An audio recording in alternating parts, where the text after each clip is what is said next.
Eu sou Sheila, hoje atuando na mentoria de finanças, já há um ano nessa transição de carreira, vim da área de saúde, né? Sou enfermeira de formação e foi uma super jornada de milhões de vínculos, imaginem, não sei se vocês conhecem como é que é a dinâmica da saúde, mas são múltiplos plantões, múltiplos vínculos, não é? Então, entende bem o que eu estou falando. Eu brinco. Muito. Pois é, eu brinco que eu preenchi 2 carteiras de trabalho, né? Foram 27 vínculos simultâneos em menos de 20 anos.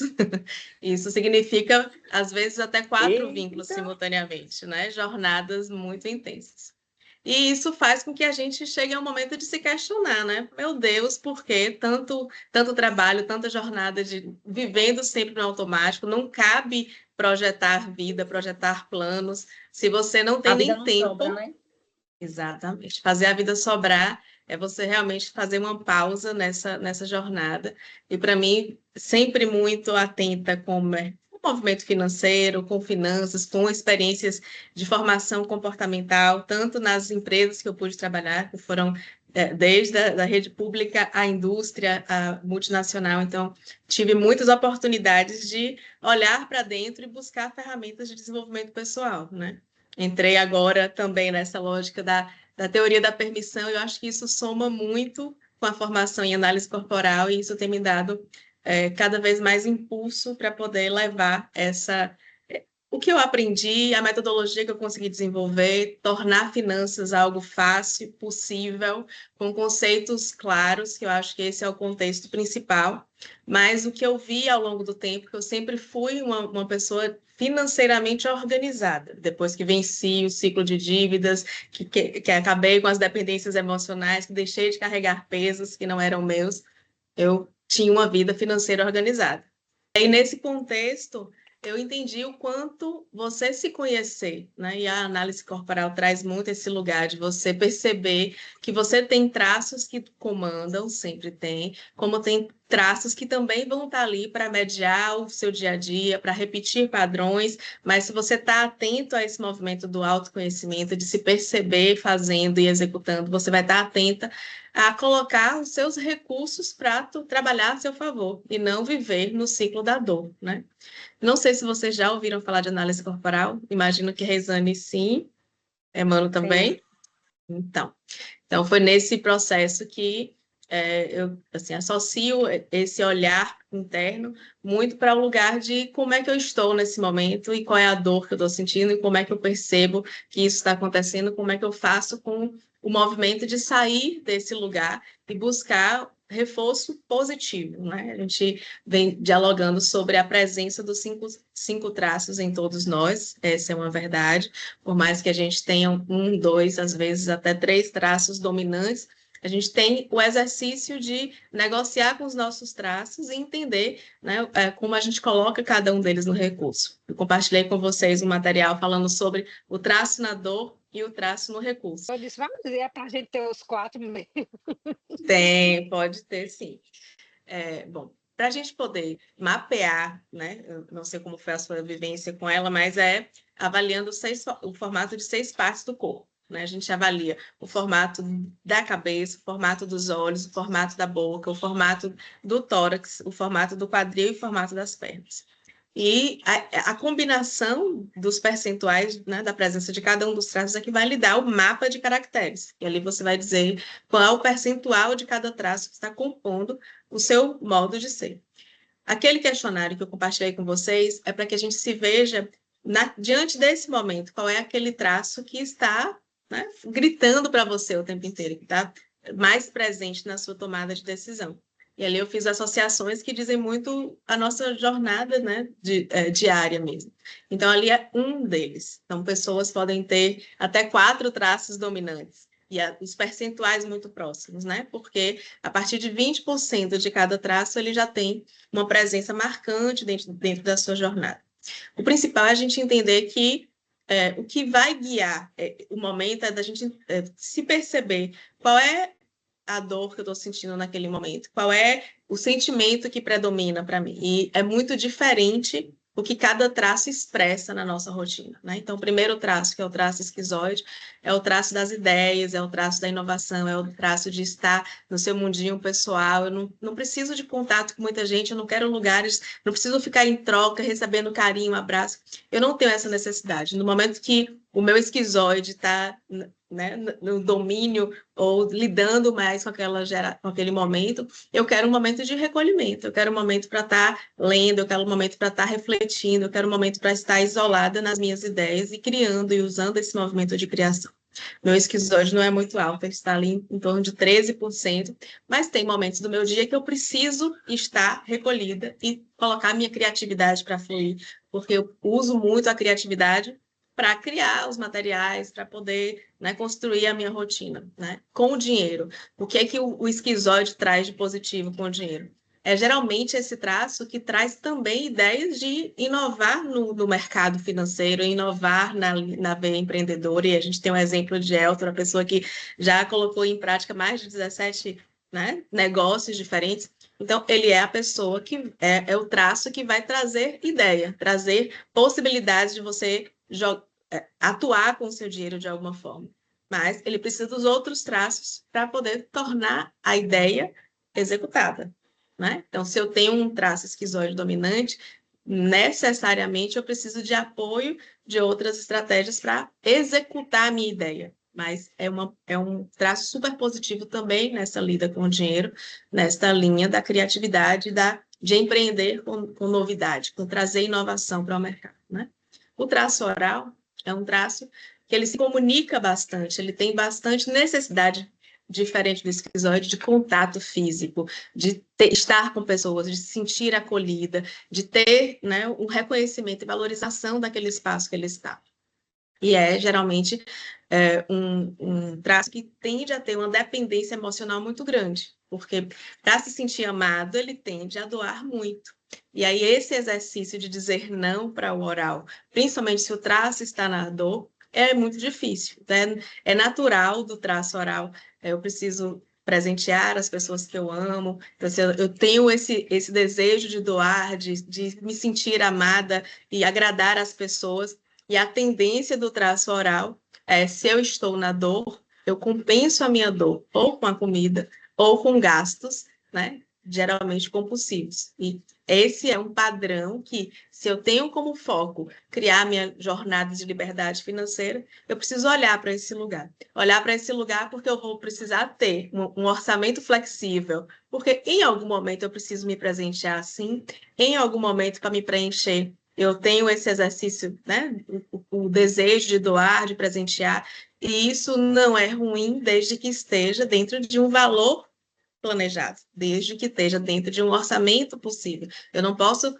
colocar o outro à frente da minha necessidade pessoal, né?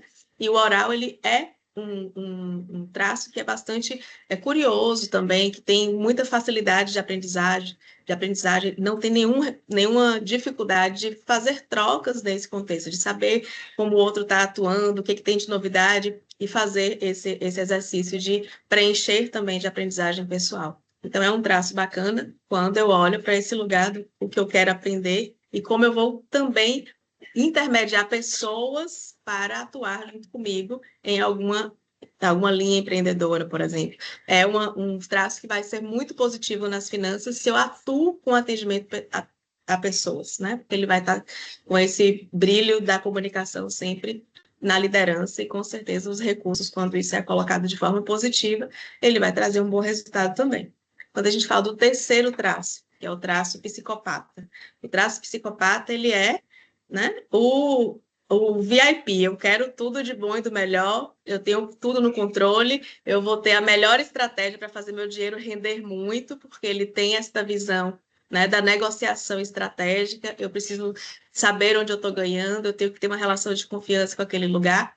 Se eu estou na dor do meu traço, com o meu traço psicopata na dor, eu não consigo estabelecer uma relação de confiança. Eu vou ter muita dificuldade de fazer uma troca, de aplicar um recurso, ou eu tenho uma tendência a querer tudo muito rápido e eu tenho um risco não calculado. Então, eu posso acabar fazendo grandes aportes financeiros em algo que o mercado diz que vai ser muito bom e eu não tenho essa segurança que esse retorno vai ser positivo. E aí a gente fala do traço psicopata na dor, né? Mas ele é estratégico na lida com a negociação financeira, com a estratégia de o que a gente ganha, o que a gente perde quando a gente usa o psicopata nessa linha de negociação.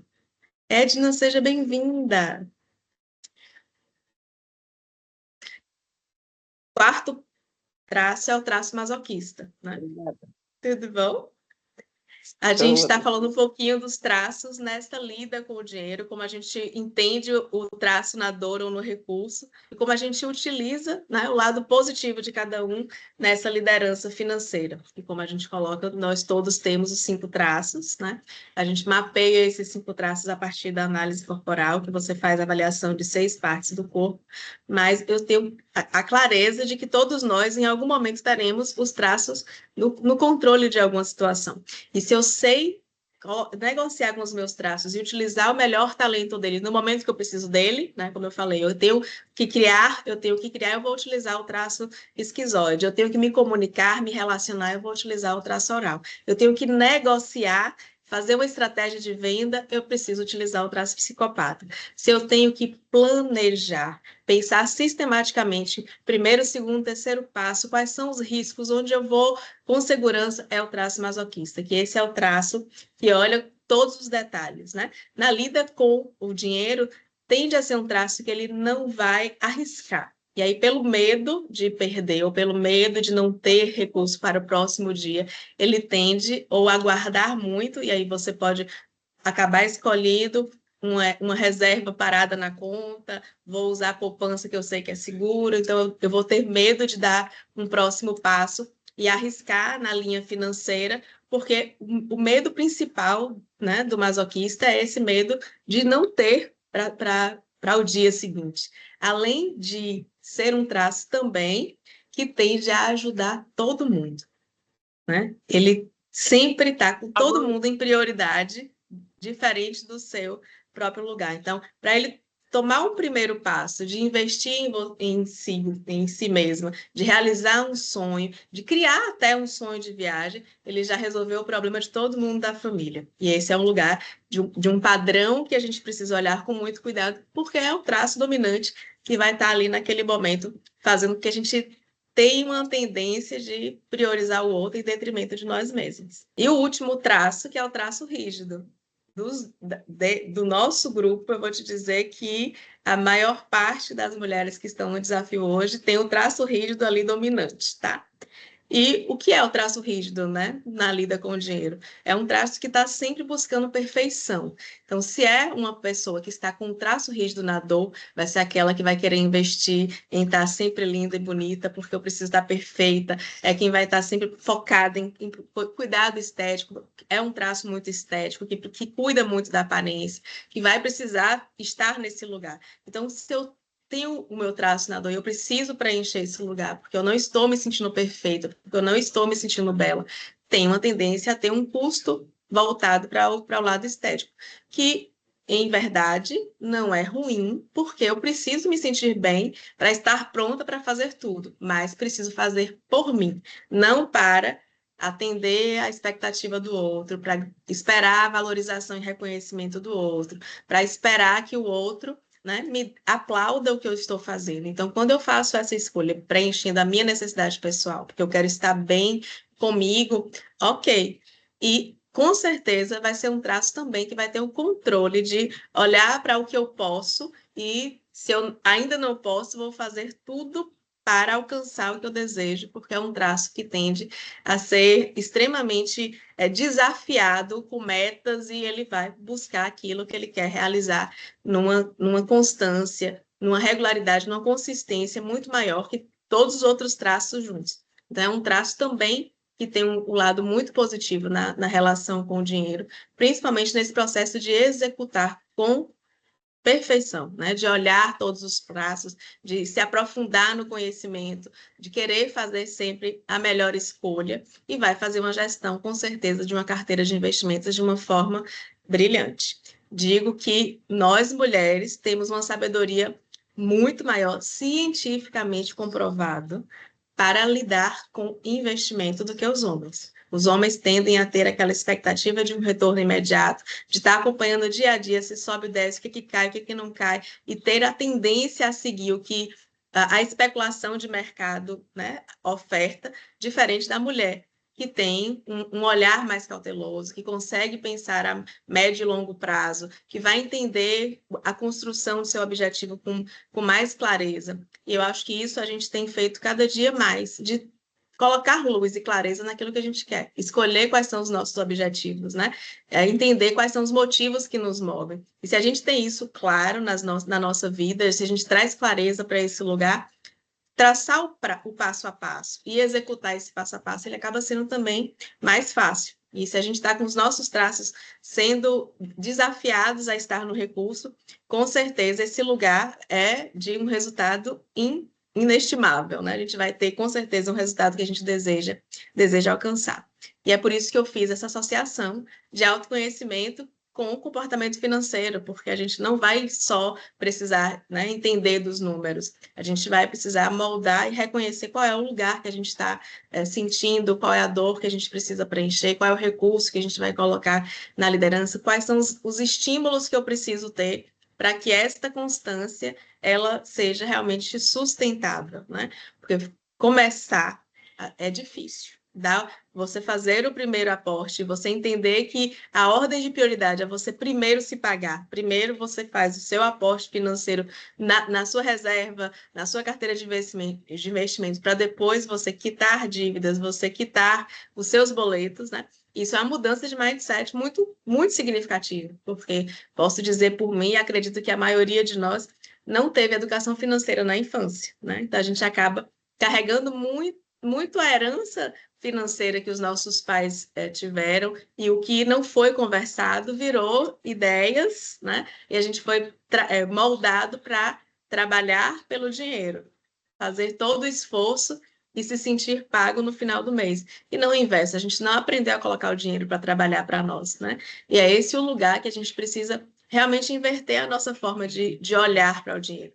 Não como um vilão, não como algo que nos amedronte, ao contrário, ele precisa estar ali para nos atender. E é esta mudança de mindset que a gente faz só olhando para o comportamento, só olhando para os nossos planos, só olhando para onde eu quero chegar quando a gente faz essa mudança de percepção. E aí vem, né, o que a gente vai precisar aprender, e falaremos sobre essas ferramentas básicas de conceitos financeiros e de qual o primeiro passo a gente precisa dar para começar a investir com segurança, e como a gente faz essa organização financeira de forma rápida, prática, sem perder tempo e sem precisar estar acompanhando notícias de mercado, porque especulação, na verdade, é um risco, né? Você achar que aquela modinha é o que vai trazer o resultado imediato. É um grande risco. Então, hoje a gente trabalha com uma análise mais fundamentalista. Então, eu tenho critérios específicos que, uma vez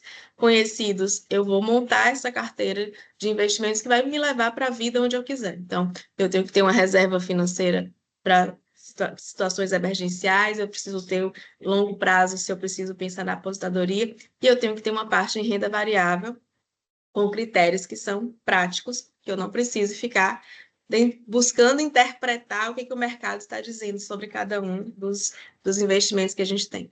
Então, essa é a simplificação que a gente trouxe com o método MIL, né, que é o que eu tenho conversado com vocês, que é mapear, interromper os nossos padrões que nos sabotam, que dificultam o nosso próximo passo, investir e liderar essa escolha diária de construir uma jornada de realização financeira. Eu acho que, no fundo, é tudo que a gente deseja, né? Ter tranquilidade para escolher o que eu preciso, o que eu quero, onde eu quero estar, e ter qualidade de vida, porque merecemos, né, gente? Concordam? Faz sentido para vocês ouvir tudo isso? Muito. Eu não fazia as coisas, tá? Tipo, nada de cavalo. E aí, agora, o que foi que veio aqui?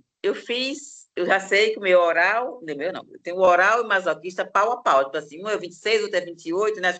Achava que era mais oral, mas sou mais masoca.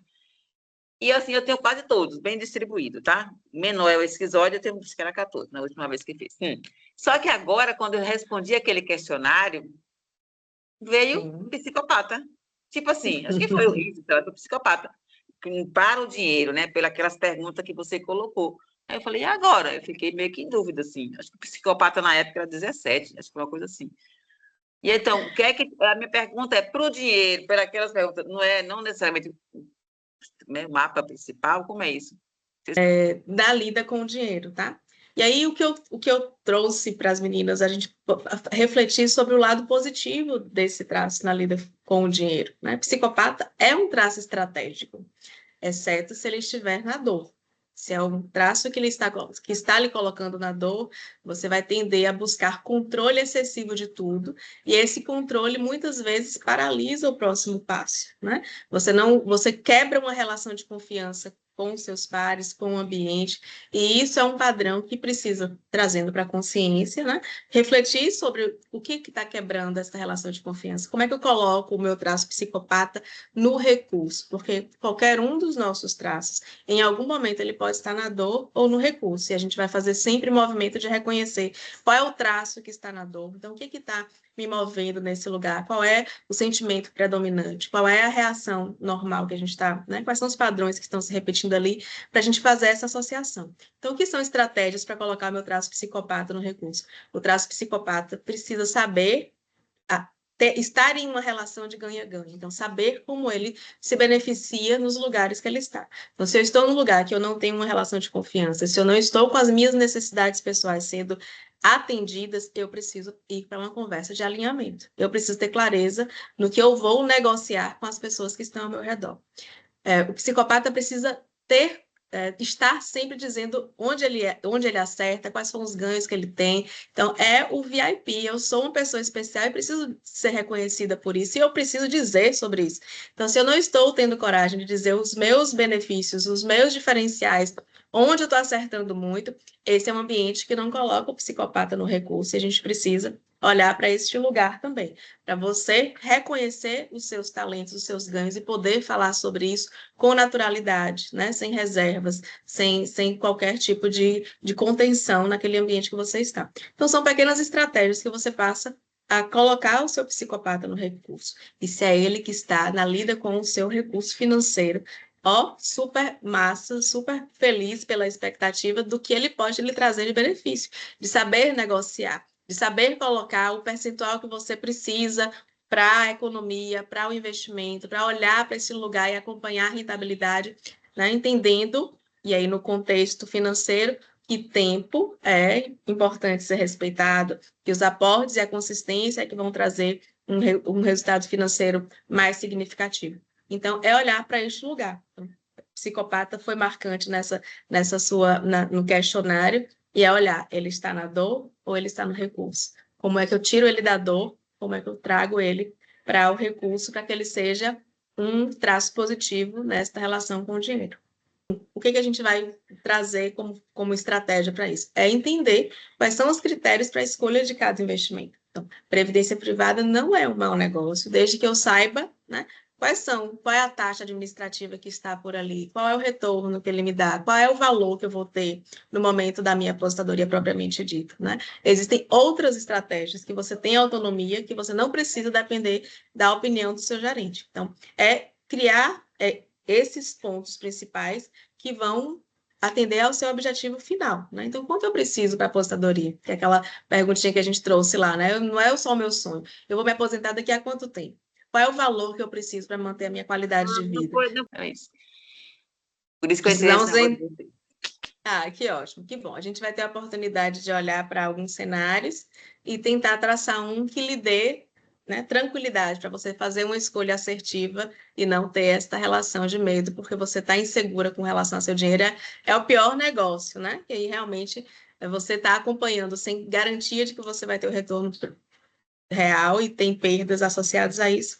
Aí, sem dúvida, o seu psicopata entra na dor e ninguém quer psicopata na dor. Pois é. Eu brinco com Priscila. A Priscila fez análise corporal comigo. Eu queria até pedir a ela para contar a vocês como foi a devolutiva, o que ela recebe como norte para guiar essa autoanálise e as percepções, né?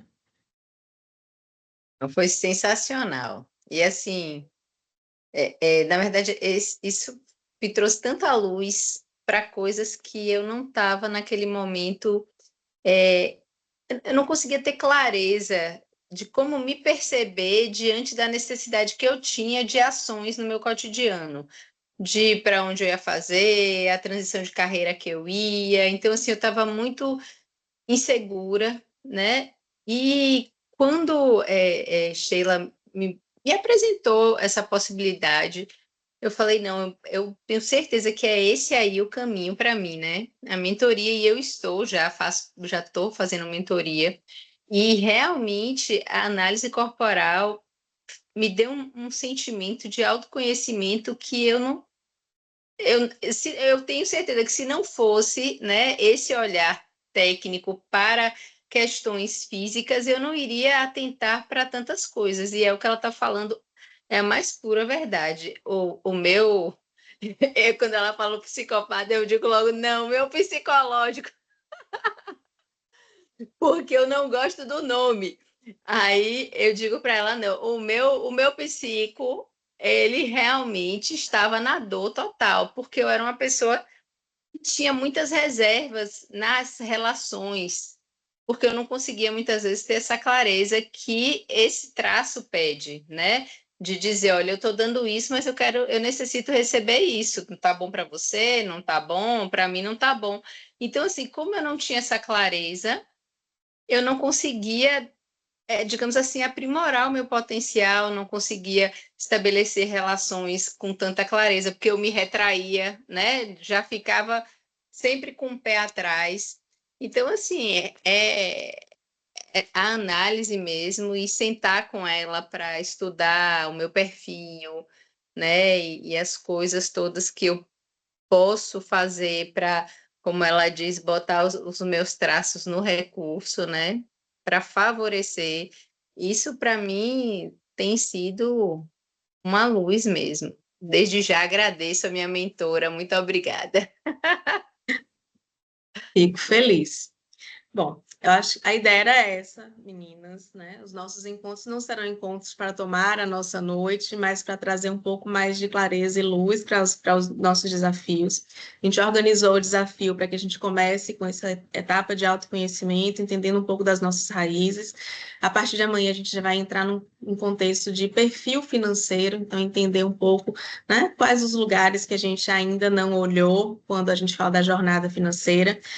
Eu uso uma metáfora que é: eu preciso sair de mulher broto para virar mulher floresta, então do ciclo de escassez para um ciclo de jornada financeira e liberdade e prosperidade, que é esse lugar que a gente vai andar passo a passo. Então, também na jornada financeira, a gente tem momentos em que a gente está num ciclo de escassez, outros momentos a gente já está em ciclo de prosperidade, e a vida nos faz, né, estar vivendo em momentos diferentes também. Já estive nesse lugar de dívida, já estive me sentindo completamente rica. Outros momentos eu estou agora vivendo uma transição de carreira, né? Eu tive em setembro do ano passado uma redução quase que 60% do meu ganho pessoal. Então, o movimento de mudança financeira foi muito nesse lugar de não quero voltar para mais um vínculo CLT, 2 carteiras já são suficientemente boas para trazer essa história de vida, e agora é o lugar do empreender.